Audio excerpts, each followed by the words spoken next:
नमस्कार। नमस्कार मोजीलाल जी, आपको नमस्कार। बताइए।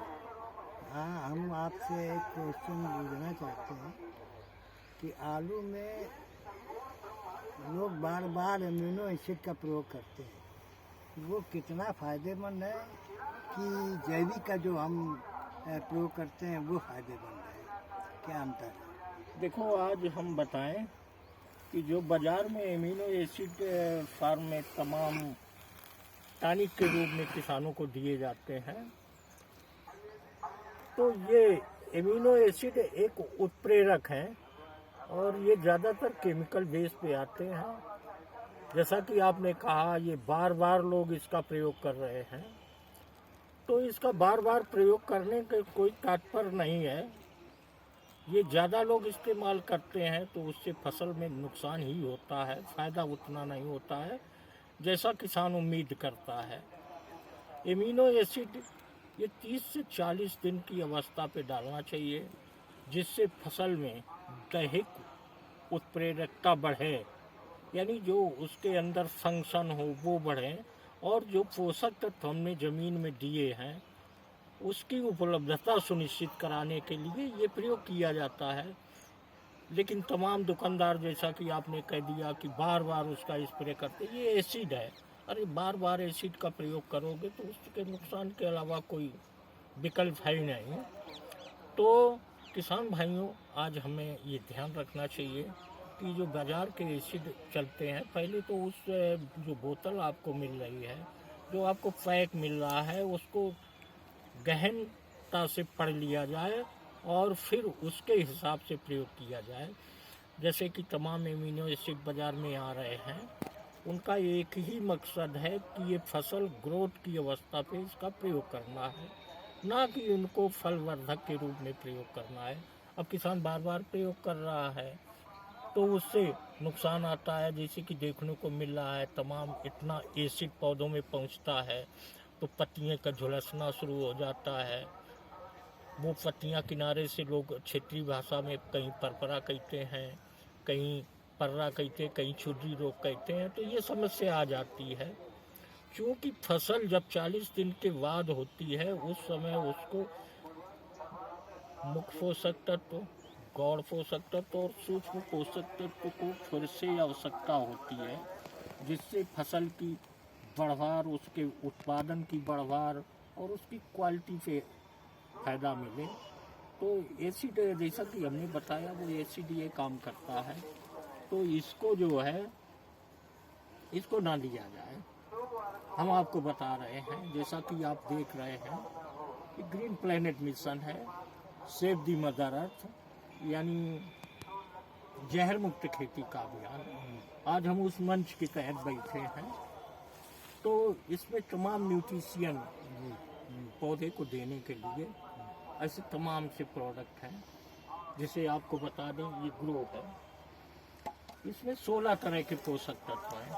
इसमें मुख्य पोषक तत्व भी है और 4 तरह के गौण पोषक तत्व भी हैं, और बाकी के जैसे कैल्शियम हुआ, मैग्नीशियम हुआ, मैंगनीज हुआ, क्लोरीन हुआ, कैल्शियम हुआ, ये सारे तत्व इसमें पाए जाते हैं। तो इसको ग्रोथ, जैसे आप कह रहे थे इम्यूनो एसिड का प्रयोग करते हैं, तो उस समय यदि इसका और इस नाइट्रोजन का प्रयोग कर दिया जाए, ये पूर्ण जैविक है।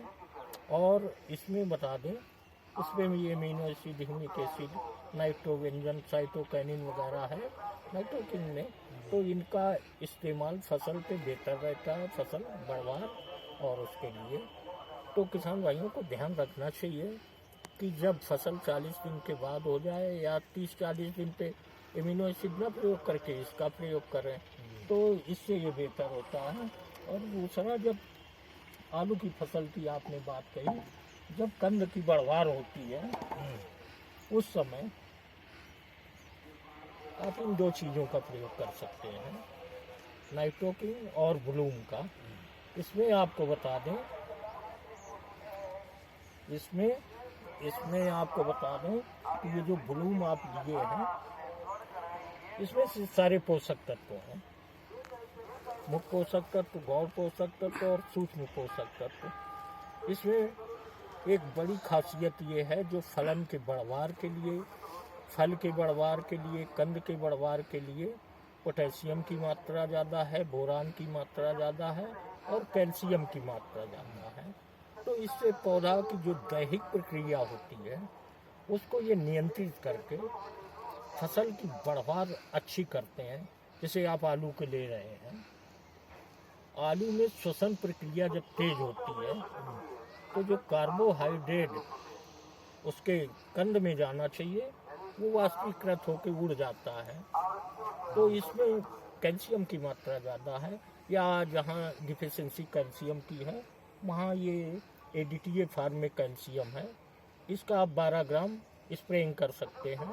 ये कोई महंगे आइटम नहीं है। मिक्सचर करके हाँ, इसको मिक्सचर करके आप इनको डालते रहें, 2-3 बार डाला, जैसे जितनी बढ़वार लेनी है तो इसकी एकदम नेचुरल बढ़वार होगी और फसल का स्वाद अलग होगा और कंद की संख्या ज़्यादा होगी, फसल में खटास नहीं होगा और उसके भंडारण क्षमता यानी शेल्फ लाइफ में वृद्धि होगी। तो आप जो हमने बात बताई उससे संतुष्ट हैं? एमिनो एसिड जो है वो नुकसान करने वाले हैं, उनको बार बार नहीं दोहराना चाहिए।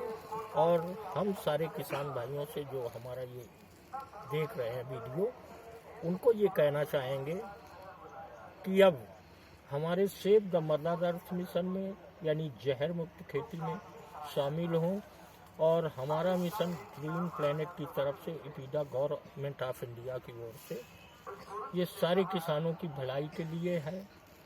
और हम आपसे ये कहना चाहेंगे कि आप अपनी धरती माँ और आने वाली अपनी भावी पीढ़ी के लिए, उनको बचाने के लिए केवल आप ही जिम्मेदार हैं। केमिकल के चक्र भी उसे हटें, ग्रीन प्लेनेट में शामिल हों और ऑर्गेनिक यानी जहर मुक्त खेती को समाहित करें। इससे आपकी फसल अच्छी होगी, आपके परिवार की सेहत अच्छी होगी। बहुत बहुत धन्यवाद आपको।